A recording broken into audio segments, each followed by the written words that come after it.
As 2025 draws to a close, the S&P 500 has secured its third straight blockbuster year. Following gains of roughly 25% in both 2023 and 2024, the index looks to finish the year up approximately 17%. The core themes remain consistent: massive enthusiasm for AI and a market belief that the Federal Reserve and the federal government will maintain easy money and high spending policies. Now, looking ahead to 2026, we see a mix of signals.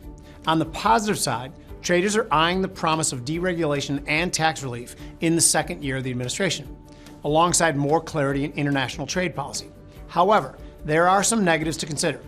We are seeing softening in the labor market, potentially fueled by the belief that emergent technology, specifically AI, is slowing the hiring process. It's important to remember that not all labor slowdowns are created equal. If a slowdown is caused by declining corporate confidence, it usually signals broad economic weakness. But if it's driven by increased productivity that reduces the need for headcount, it might actually be a positive for the markets, though obviously difficult for those displaced by the shift.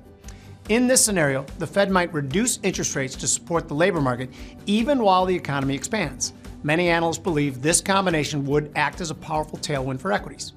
Finally, there is the question of inflation. Now, we won't see a new CPI reading for over 2 weeks. The last reading of 2.7% was welcomed by the markets despite some concerns regarding data collection issues following the recent government shutdown.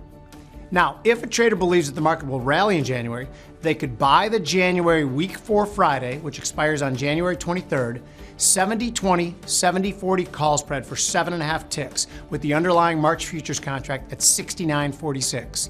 This trade would cost 7.5 ticks, or $375, because it's $50 per tick. That would also be the maximum loss. Now, the maximum gain would be the 20-tick width of the spread minus the 7.5 ticks we paid.